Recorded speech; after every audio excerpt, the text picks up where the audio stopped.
Pues entiendo el hilo que ha llevado el simposio con temas bastante clínicos, pero la idea también, y por el rol que tienen las profesionales de enfermería en las consultas y en las labores de promoción y prevención en estos temas, pues la idea es también tratar de ampliar la discusión. Listo, entonces, vale, nosotros lo que hicimos fue revisar como el estado mundial en los temas de embarazo temprano. Hay una dificultad, y la primera dificultad que encontramos en la literatura es que se define embarazo temprano con embarazo de entre los 10 y los 19 años. Colombia tiene la ventaja que se hacen reportes segregados entre los 10 y los 14 años y se toma como embarazo infantil, y ya vamos a ver por qué. Entonces, en relación, y esta es una gráfica que sale del informe de población del Estado Mundial de la Población de Naciones Unidas, y recoge los últimos más o menos 60 años, y uno ve que el promedio mundial está bajando, que es algo más o menos bueno.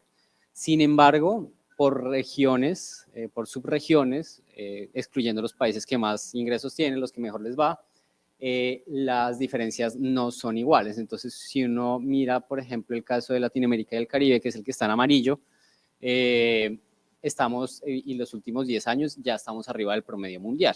Hay otras regiones que han bajado de una manera mucho más pronunciada, como pueden ser Asia Central.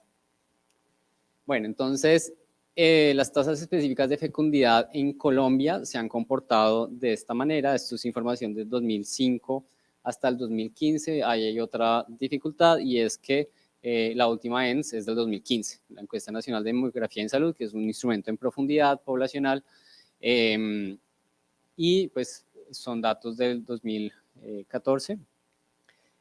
Y como ven, la tasa específica de fecundidad de mujeres entre 15 y 19 años baja, pero la de mujeres entre 10 y 14 años sube, que es algo bastante preocupante, sobre todo porque eso supone una situación muchas veces de violencia.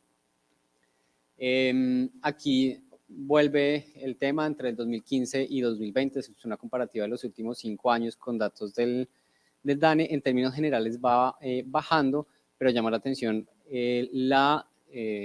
pues hay unas que van subiendo. En general, pues en promedio está bajando. También el embarazo adolescente, ese es un poco más estable, pero los que están señalados en amarillo son por los que tienen variaciones porcentuales menores al 1% o tienen aumento. Entonces es algo que también da cuenta sobre las asimetrías que hay en el avance en las regiones respecto a eso.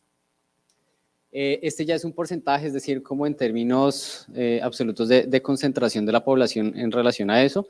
Y los departamentos que más tienen embarazo, arriba está el infantil, abajo el adolescente, pues son básicamente Antioquia y Bolívar. Listo, entonces esto es parte de lo preocupante en ese sentido, y es que, claro, hay casi un 30% de reducción en el embarazo en niñas, pero hay una brecha gigante entre lo rural y lo urbano. Entonces ahí ya empiezan a tener preguntas más interesantes, y es que, ¿qué pasa? Porque el 80% del incremento en esas cifras se dio en las zonas rurales, y eso, pues, ¿a qué se debe? O sea, ¿por qué las niñas entre 10 y 14 años se están embarazando más en lo rural? Y hay un 19.2% de reducción de nacimientos en adolescentes de 15 a 19, pero hay un incremento otra vez en lo rural de casi el 40%. Y eso que estas son cifras que van hasta el 2020 parcial. Lo que, por ejemplo, uno habla con las personas que están tratando de dilucidar qué es lo que está pasando en las regiones y todo esto, y como los otros desenlaces en salud, y es que con la pandemia los servicios de promoción y prevención y todos esos servicios de apoyo a la anticoncepción, pues no recibían tanta gente, y además las condiciones de hacinamiento y de confinamiento, pues tienen relación con, y se sospecha que va a haber un aumento en esto.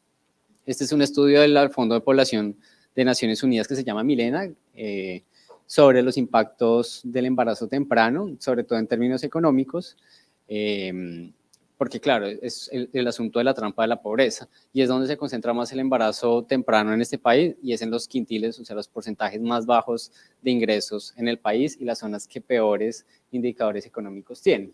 Entonces, eso perpetúa las asimetrías que nosotros sabemos que se reportan en reportes, en artículos económicos, y es que la distribución de los recursos, ya sea la pobreza monetaria, la pobreza multidimensional, en Colombia es bastante pronunciada.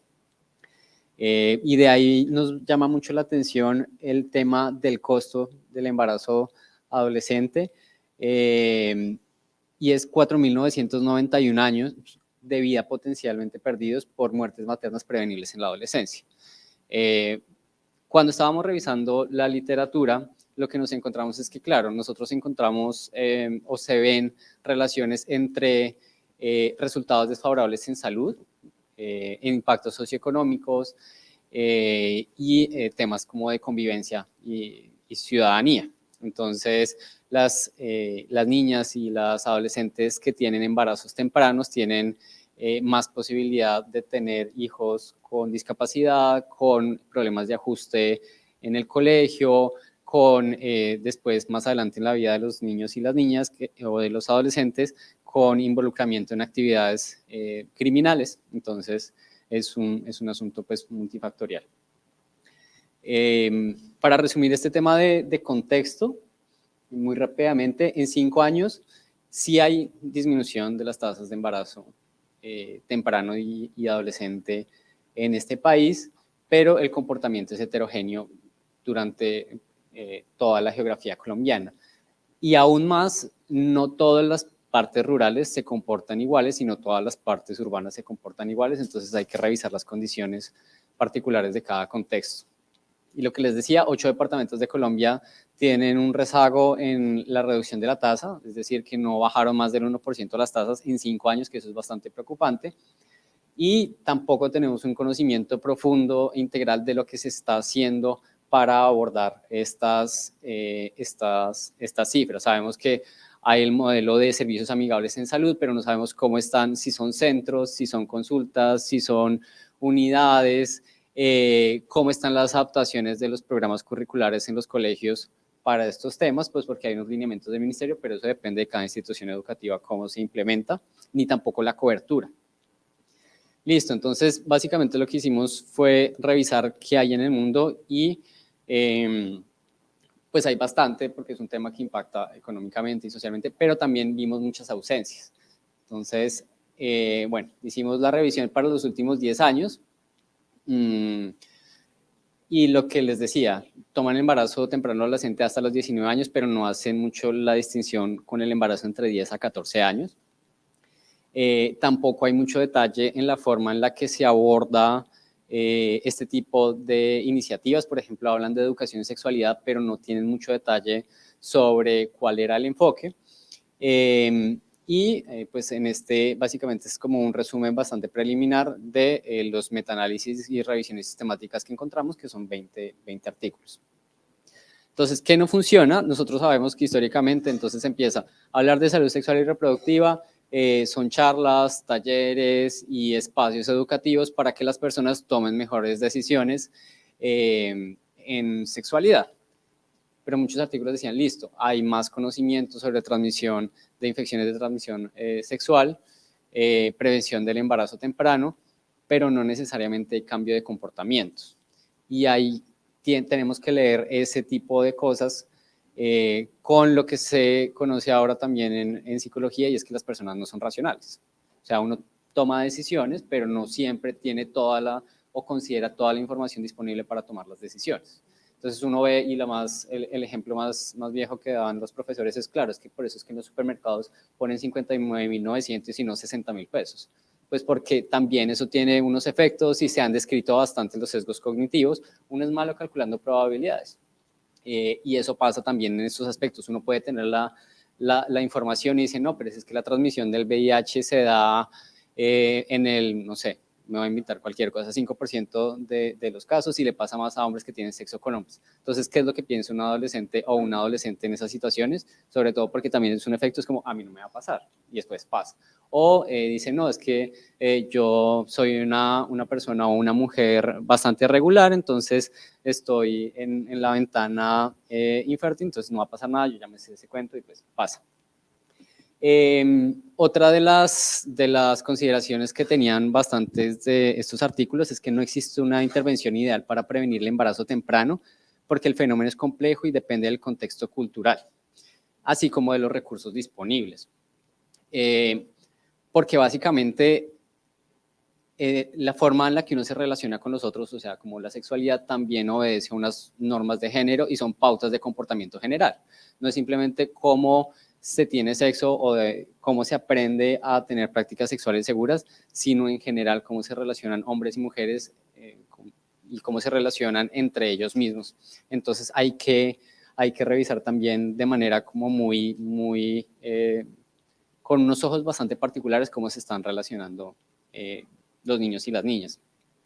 Y hay una limitante también, y es que hay pocos estudios que empiecen a revisar la forma en la que esas normas de género se asumen cuando son muy pequeñitos, porque claro, existe como este tabú, este miedo es que si se empieza a hablar desde sexualidad a temprana edad, pues lo que pasa es que los niños y las niñas se hipersexualizan, pero pues eso está bastante alejado de la realidad, porque además lo que se está planteando en la educación sexual en esas edades tempranas es cosas como el conocimiento del cuerpo, como la prevención de violencia, como el establecimiento de límites y una vivencia del género más positiva, es decir, menos de los niños son bruscos, no son emocionales, son arriesgados, las niñas son emocionales, lloran y son delicadas, sino que se tenga una visión más libre de esta vivencia. Como experiencia personal, sé que hay una iniciativa de trabajar un estudio de cohorte, es decir, van a coger grupos en Chocó, en Bolívar, en La Guajira y en Magdalena y en el Cauca para seguirlos durante 5 años y se estableció pues como una línea base con estos niños y estas niñas y se van a seguir durante ese tiempo, pero ya por ejemplo la línea base que no creo que eso esté publicado, cuando preguntaron por las normas de género y sobre todo por cosas como la validación de la violencia, es decir, que los niños y las niñas consideraran bien algunas conductas violentas, antes, o sea, los más pequeñitos, grupos de niñas y niños son muy parejos y tienen como unos conocimientos similares. Después, con este tema de la pubertad y los niños y las niñas ya adolescentes más grandes, ahí se empiezan a revisar cómo a medida que va surgiendo el curso de vida, se fortalecen o se afianzan esos conocimientos porque ya se vuelven hombres y mujeres, entonces como que nosotros y nosotros también desde nuestros lugares, desde espacios educativos, empezamos a poner pautas mucho más rígidas. También hay muchos casos anecdóticos en relación a eso y es de profesores o profesoras que llevan estos casos y lo que observan es que cuando los niños o las niñas, sobre todo los niños, no tienen comportamientos que son eminentemente masculinos, una forma de compensar eso también es empezar a relacionarse de otra forma con las niñas. Entonces, eso muchas veces también implica relaciones promiscuas, inseguras, asumir comportamientos de riesgo que pueden llevar a embarazos tempranos. Listo. Otra cosa, y creo que eso pasa también acá, es que hay intervenciones educativas enfocadas en la reducción de riesgo, es decir, bueno, esto puede implicar tal cosa, hay que protegerse, no sé qué, pero hay otras que están enfocadas en la abstinencia y es como usted no haga nada, ¿vale? Lo que se ha encontrado en los metaanálisis es que las reducciones enfocadas en la abstinencia, primero, aumentan el estigma, es decir, las personas que reciben estos espacios educativos pero que ya han tenido relaciones sexuales, como que empiezan a ser alejados de sus grupos o señalados por sus pares, y segundo, no son efectivas en prevenir el embarazo temprano o la transmisión de infecciones de transmisión sexual. En comparación con las de educación del riesgo. Entonces, aparte de lo que ya sabemos que las intervenciones de educación aumentan el conocimiento y tienen un efecto favorable en la reducción de embarazo temprano, aunque con sus matices, hay otras estrategias que se han probado, sobre todo en países que tienen contextos similares a los de Colombia, que no necesariamente tienen que ver con hablar de sexualidad exclusivamente, sino pueden ser muy de soporte social. Una de ellas es la distribución de incentivos anclados a la asistencia escolar.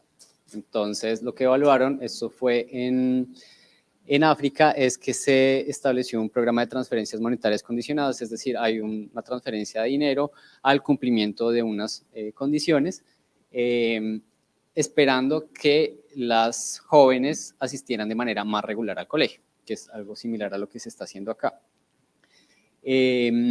También garantizar los planes de carrera y la proyección a futuro mostró efectos protectores en relación al embarazo temprano y es pues el programa de becas y pues va hasta 5 años. Otras de las limitaciones que vimos fue que los seguimientos en promedio llegan a 1 año. Entonces, imagínense si ustedes trabajan o tienen una consulta o participan en un programa educativo con niñas de 12 años, hacen seguimiento a 13 años y dicen, listo, ya, reducimos el embarazo temprano, pasa 14, 15, 16 años, sigue siendo un embarazo temprano y no nos estamos dando cuenta que es una gran dificultad en este sentido.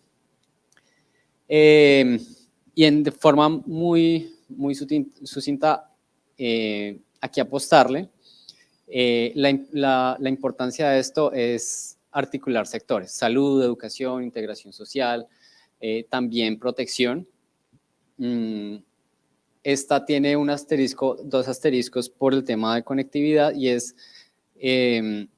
las intervenciones, los autores, la autora creo que en este caso decía que las intervenciones relacionadas con la formación en conocimientos en salud sexual y reproductiva tenía más impacto en las zonas que estaban aisladas, pero el contexto de donde se revisó esto es un lugar o una zona geográfica que no tiene limitaciones en el uso, apropiación de las tecnologías de la información y de comunicaciones. Entonces, claro, uno no puede simplemente decir, listo, entonces vamos a hacer un programa virtual de prevención del embarazo temprano, de conocimiento en sexualidad, porque las personas o no tienen los medios para acceder de manera efectiva, o no hay conectividad, o no usan de manera efectiva los equipos de acceso. Porque pasa, uno puede tener el mejor equipo, la mejor conectividad, pero si no tiene un uso efectivo de esos canales o no tiene tanta experticia, pues no va a tener efectos positivos.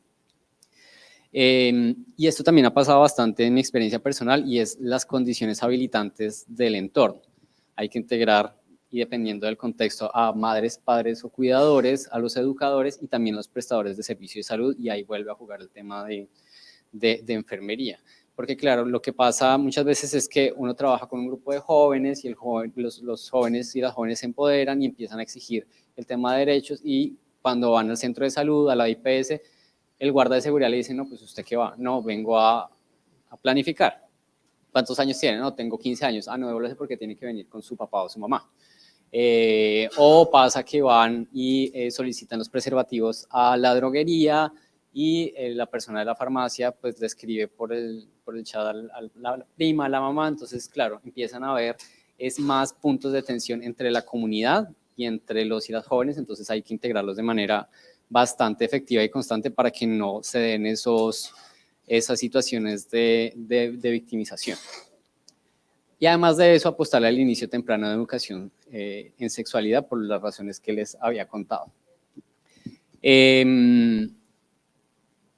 La idea también, y una cosa que se encontró en los metaanálisis, es que la efectividad de estos programas, porque son costosos, para que se mantengan en el tiempo, depende del nivel de empoderamiento que tengan los y las jóvenes, porque eso garantiza cambios estructurales. Es decir, que ellos se metan a las sesiones de control de los organismos gubernamentales, que se organicen y puedan hacer veeduría. En Colombia se pueden hacer veeduría, pero en este tema de derechos sexuales y reproductivos yo conozco una en Río Negro, porque además la alcaldía de Río Negro es como cercana al tema, pero tiene que ver con los servicios amigables y provisión de servicios de interrupción del embarazo, pero es una de cuántos municipios, 1193 creo que son.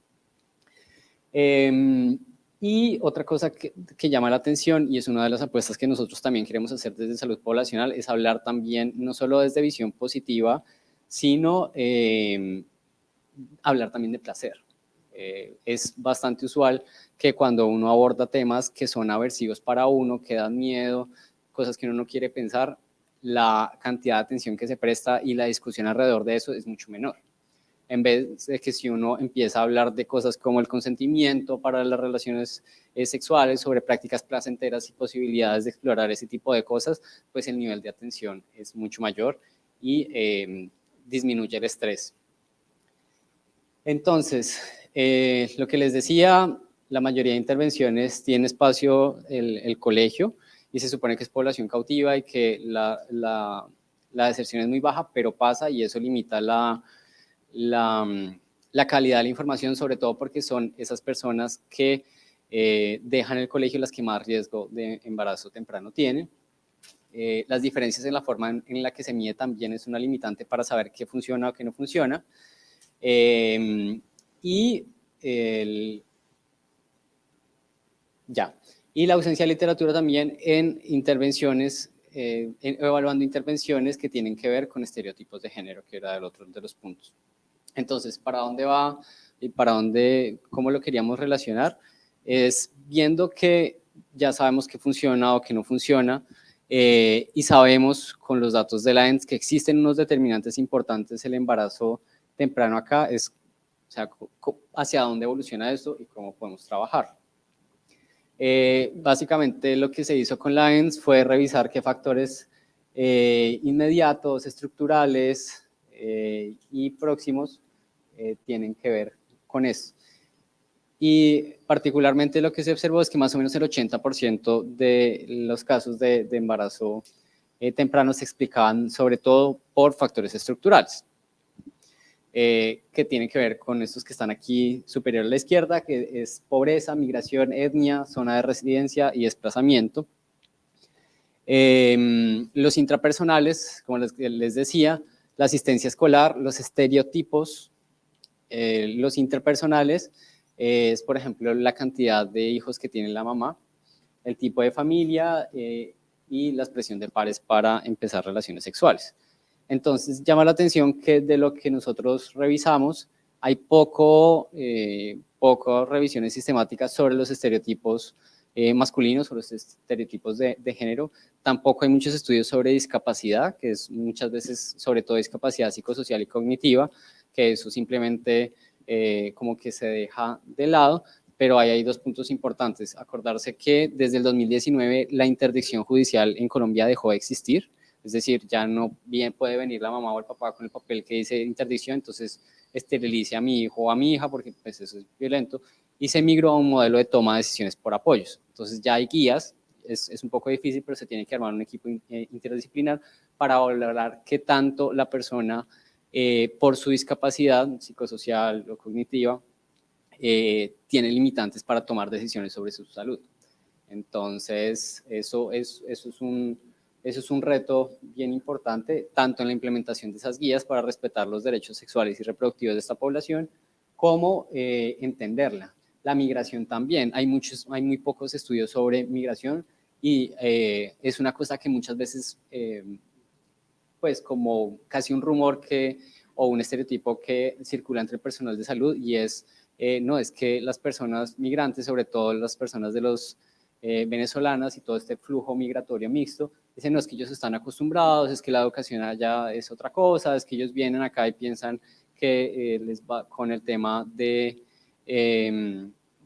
nacer acá, pues ya van a tener ciudadanía y papeles, entonces, claro, pero entonces, ¿qué hacemos si realmente eso sí está pasando o no?